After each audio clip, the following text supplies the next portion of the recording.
తెలంగాణ రాష్ట్ర రాజకీయాలు మరి ముఖ్యంగా ఇటు మాజీ ముఖ్యమంత్రి కేసీఆర్ అలాగే తన తనయ అలాగే ఎమ్మెల్సీ అయినటువంటి కవిత అలాగే బీఆర్ఎస్ శ్రేణుల వర్గాల మధ్య మరి ముఖ్యంగా తెలంగాణ రాష్ట్ర రాజకీయాలు నడుస్తున్నాయంటే కనుక ఎస్ ఖచ్చితంగా. ఎందుకంటే మొన్న కాళేశ్వరం ప్రాజెక్టు విషయంలో కాంగ్రెస్ వేసినటువంటి పీసీ ఘోష్ కమిషన్ ఇప్పటికే విచారణకి రమ్మని కూడా పిలిచింది. మేబీ నెక్స్ట్ మంత్ నుంచి ఆల్రెడీ విచారణ కూడా ప్రారంభం కాబోతోంది.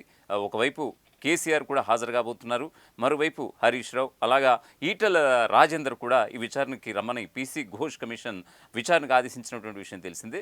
సో మరొక అంటే పీసీ ఘోష్ కమిషన్ ఇలా ఉంటే కాళేశ్వరం వైపు, మరోవైపు కూతురు సంధించినటువంటి లేఖాస్త్రంతో ఇటు మాజీ ముఖ్యమంత్రి కేసీఆర్ తన్మూలకమవుతున్నారా? ఖచ్చితంగా ఆయనకి ఇబ్బందులు తప్పడం లేదా, కనీసం నిద్ర కూడా పట్టడం లేదనంటే కనుక ఎస్ ఖచ్చితంగా అనేక అనుమానాలు కలుగుతున్నాయి. ఆయనకి ఇప్పుడు ఆయనంతా కూడా ఆయన గందరగోళ పరిస్థితుల్లో ఉన్నారు. ఖచ్చితంగా బీఆర్ఎస్ శ్రేణులు సైతం కవిత తీసుకున్నటువంటి నిర్ణయంతో లేఖాస్త్రంతో చాలామంది బీఆర్ఎస్ శ్రేణులు ఇటు కేసీఆర్ కావచ్చు, అలాగే తన అన్న అయినటువంటి కేటీఆర్ కావచ్చు, మరోవైపు హరీష్ రావు కావచ్చు, ఇటువంటి పార్టీలోని ముఖ్య నేతలు, మరొకవైపు బీఆర్ఎస్ శ్రేణులందరూ కూడా ఖచ్చితంగా ఆ కవిత తీసుకున్నటువంటి నిర్ణయంపై వాళ్ళకు పెద్ద తలనొప్పిగా మారిందనంటే కనుక ఖచ్చితంగా ఇటు కాళేశ్వరం, మరోవైపు కవిత, ఈ రెండు ఇష్యూస్ కూడా ఖచ్చితంగా ఇటు బీఆర్ఎస్ శ్రేణులను అయితే ఇబ్బందులు పెట్టినాయంటే కనుక ఖచ్చితంగా అవుననే సమాధానమే సర్వత్రా వినిపిస్తోంది.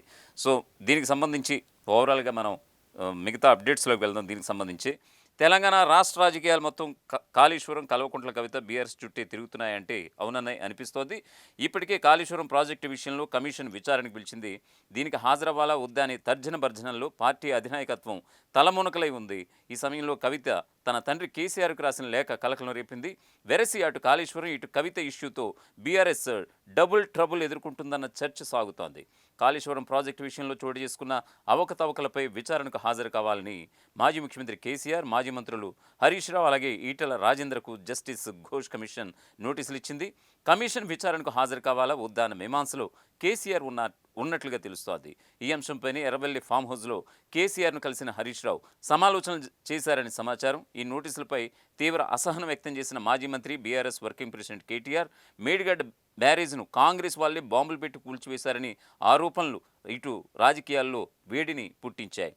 కేటీఆర్ ఆరోపణలు తీవ్రంగా తీసుకున్న సర్కార్ ఈ విషయంలో సిబిఐ విచారణ కోరి ఆలోచన చేస్తున్నట్లుగా తెలుస్తోంది. కాళేశ్వరం ప్రాజెక్టును కట్టిన బీఆర్ఎస్ ప్రభుత్వం అధికారంలో ఉన్నప్పుడే మేడిగడ్డ బ్యారేజ్ కుంగడం గమనార్హం.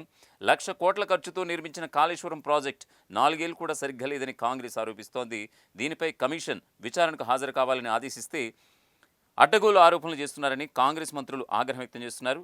ఈ విషయాన్ని సిబిఐ విచారిస్తే ఎవరేమిటో తేలిపోతుంది కదా అని అంటున్నారు. కాంగ్రెస్ నిజంగా సిబిఐ విచారణకు ఆదేశిస్తే పరిస్థితి ఏమిటన్న చర్చ బీఆర్ఎస్ వర్గాల్లో జోరుగా సాగుతోంది. ఈ విషయంలో ఉక్కిరిబిక్కిరవుతున్న సమయంలోనే కవిత రాసిన లేఖ పార్టీ నాయకత్వాన్ని సూటిగానే గట్టిగానే తాకింది. రజతోత్సవ సభ, పార్టీలో ఇతర విషయాలపై తన తండ్రి కేసీఆర్కు కవిత రాసిన లేఖ తెలుగు రాష్ట్రాల్లో సంచలనం రేపింది. ఈ లేఖపై స్పందించేందుకు కేసీఆర్ కుటుంబంలోని కీలక నేతలైన కేటీఆర్, హరీష్ రావు స్పందించడానికి నిరాకరించడం ఒకవైపు గమనార్హం. బీజేపీకి బీఆర్ఎస్ దగ్గరవుతుందనే సంకేతాలను రజతోత్సవ సభలో కేసీఆర్ చేసిన ప్రసంగం ఇచ్చిందనే సంకేతాలు పార్టీ కేడర్కు వెళ్ళాయని ఆ లేఖలో ఉండటం మరీ ఇబ్బందికర పరిస్థితికి నెట్టేసింది. ఢిల్లీ మద్యం కేసులో తనను ఇరికించి జైల్లో పెట్టినా బీజేపీని తన తండ్రి పల్లెత్తు మాట అనకపోవడాన్ని ఆమె సహజంగానే జీర్ణించుకోలేరని పరిశీలకులు సైతం అంటున్న పరిస్థితి అయితే కనిపిస్తోంది. తాను జైలు నుంచి బయటకు వచ్చిన తర్వాత తనను పార్టీ కార్యక్రమాలకు దూరం పెట్టారన్న అసంతృప్తి ఆమెలో ఉన్నదని ఆమె సన్నిహితులు అయితే చెబుతున్నారు.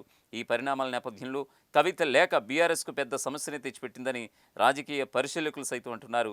అమెరికా నుంచి రావడానికి ఒక్కరోజు ముందు ఈ లేఖ బయటకు రావడం వెనుక ట్విస్ట్ ఏంటనే చర్చ జోరుగా సాగుతోంది.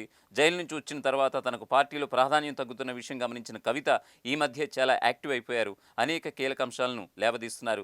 అదే సమయంలో అవసరమైతే కొత్త పార్టీ పెడతానని తన సన్నిహితుల వద్ద కూడా వ్యాఖ్యానించారని సమాచారం. తనకు దగ్గరగా ఉన్న ఒకరిద్దరు మీడియా మిత్రుల వద్ద కూడా త్వరలో సంచలన ప్రకటన చేస్తానని చెప్పినట్లుగా మీడియా వర్గాల్లో జోరుగా చర్చ అయితే సాగుతోంది.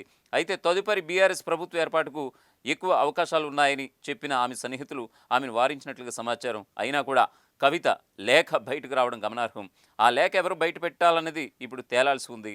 విదేశాలకు వెళ్లిన కవిత శుక్రవారం రాత్రి శంషాబాద్ విమానాశ్రయానికి చేరుకోవడానికి ముందే ఎయిర్పోర్ట్ వెలుపల తెలంగాణ జాగృతి కార్యకర్తలు నానా హంగామా చేశారు. ఇక్కడ విశేషం ఏమిటంటే వారు ఏర్పాటు చేసిన ఫ్లెక్సీలు లేదా జెండాల్లో కవిత బొమ్మలే కనిపించాయి. పార్టీ అధినేత కేసీఆర్, వర్కింగ్ ప్రెసిడెంట్ కేటీఆర్ వాళ్ళ ఫోటోలు మాత్రం మచ్చుకు కూడా కనిపించకపోవడం ఒకవైపు గమనార్హం. పార్టీలో కోవట్లున్నారంటూ కవిత చేసిన వ్యాఖ్యలు సంచలనంగా మారాయి. కేసీఆర్ చుట్టూ దెయ్యాలున్నాయని, వాటి వల్లే పార్టీకి నష్టమంటూ కుండబద్దలు కొట్టేశారు కవిత. తనపై కుట్ర చేశారని, అందులో భాగంగానే లేఖను లీక్ చేశారని ఆరోపించారు. అయితే కవిత ఎవరిని ఉద్దేశించి ఈ వ్యాఖ్యలు చేశారనేది హాట్ టాపిక్గా మారింది. ఇక ఎలకతుర్తి సభ తర్వాత 2 వారాల క్రితం పార్టీ అధినేత కేసీఆర్కు లేఖ రాశా. అంతర్గతంగా రాసిన లేఖ ఎలా బయటకు వచ్చిందో అర్థం కావడం లేదు. కేసీఆర్ కుమార్తెనైన నేను రాసిన లేఖ లీక్ అయింది. దీన్ని బట్టి పరిస్థితి ఎలా ఉందో అర్థం చేసుకోవచ్చు. నా పరిస్థితి ఇలాగే ఉంటే మిగిలిన వారి పరిస్థితి ఏమిటి? నా లేఖ లీక్ వెనుక ఎవరో ఉండి ఉండొచ్చు.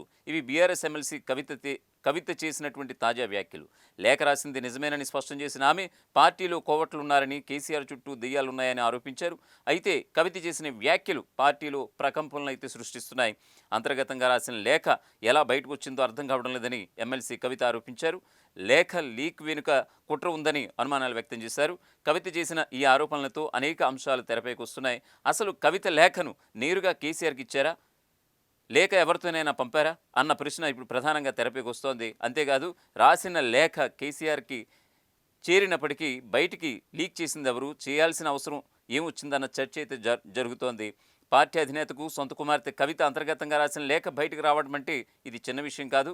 ఇదే అనుమానాన్ని కూడా కవిత కూడా వ్యక్తం చేశారు. తనకే ఇలాంటి పరిస్థితి ఉంటే మిగిలిన వారి పరిస్థితి ఏంటని ప్రశ్నించారు. కుట్రలు కుతంత్రాలు జరుగుతున్నాయని ముందుగానే చెప్పానని, అందులో భాగంగానే ఇదంతా జరిగిందని కూడా వ్యాఖ్యానించారు. లేఖ బహిర్గతం కావడంపై పార్టీలో ఉన్న అందరూ చర్చించుకోవాల్సిన విషయం అంటూ కూడా హితవు పలికారు. సొంత పార్టీలోని నేతలే కుట్రలు చేస్తున్నారని కవిత ఆరోపించడం సంచలనంగా మారింది. అంతేకాదు కేసీఆర్ చుట్టూ కొన్ని దెయ్యాలున్నాయని చెప్పుకొచ్చారు. ఈ కామెంట్స్ పార్టీలో ప్రకంపనలు సృష్టిస్తున్నాయి. అధికారం కోల్పోయిన తర్వాత కేసీఆర్ ఫామ్ హౌస్ కేంద్రంగానే రాజకీయాలు చేస్తూ వస్తున్నారు. సందర్భాన్ని బట్టి తెలంగాణ భవన్ లేదా నందినగర్లోని తన నివాసానికి వస్తున్నారు. పైగా కేసీఆర్ చుట్టూ అతి కొద్ది మంది నేతలు ఉంటారు. వీరిలో పార్టీలోని నేతలతో పాటు కుటుంబ సభ్యులు కూడా ఉన్నారు. వీరిలో ఎవరిని ఉద్దేశించి కవిత వ్యాఖ్యలు చేశారనేది ఇప్పుడు అతిపెద్ద ప్రశ్నగా మారింది. తాజా పరిణామాల నేపథ్యంలో కవితపై నిజంగానే సొంత పార్టీ నేతలు కుట్ర చేశారా అన్న చర్చ గట్టిగా జరుగుతుంది. ఇప్పుడు కవిత ఆరోపిస్తున్నట్లుగా కేసీఆర్ చుట్టూ ఉన్న దెయ్యాలెవరు, లేఖను బయటపెట్టిన కోవట్లెవరు, కవితను టార్గెట్ చేయాల్సిన అవసరం ఎందుకు వచ్చిందనే ప్రశ్నలు ఇప్పుడు తెరపైకి వస్తున్నాయి. కవిత వ్యాఖ్యల నేపథ్యంలో గులాబీ బాస్ కేసీఆర్ రియాక్షన్ ఎలా ఉండబోతుందనేది కూడా ఉత్కంఠను రేపుతోంది.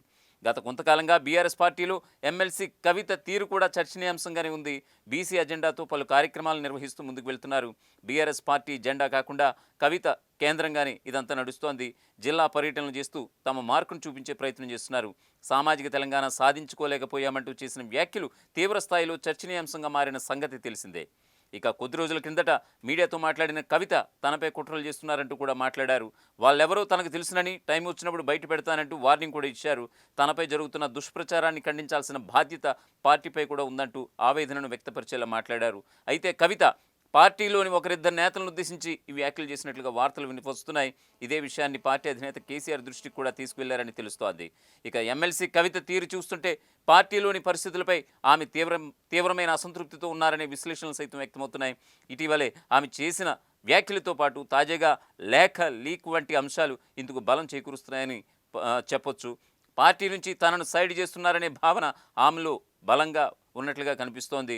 పార్టీలో తన ప్రయారిటీని తగ్గించే పరిణామాలు కనిపిస్తున్నాయనే భావనలు కూడా కవిత ఉన్నట్లుగా తెలుస్తోంది. ఏది ఎలా ఉన్నా తమ నాయకుడు కేసీఆర్ అని, ఆయన నాయకత్వమే తెలంగాణకు మేలు జరుగుతుందనే విషయం స్పష్టం చేయడంతో ఆమెకు మరో ఆలోచన లేదనే విషయం కూడా చెప్పినట్లుగా అయిందని రాజకీయ విశ్లేషకులు సైతం అభిప్రాయపడుతున్నటువంటి పరిస్థితి అయితే కనిపిస్తోంది. ప్రపంచంలో ఏ మూల ఏ క్షణం ఏం జరుగుతుందో వేగంగా తెలుసుకోవడానికి తొలి వెలుగు వాట్సాప్ ఛానల్ని ఫాలో చేయండి.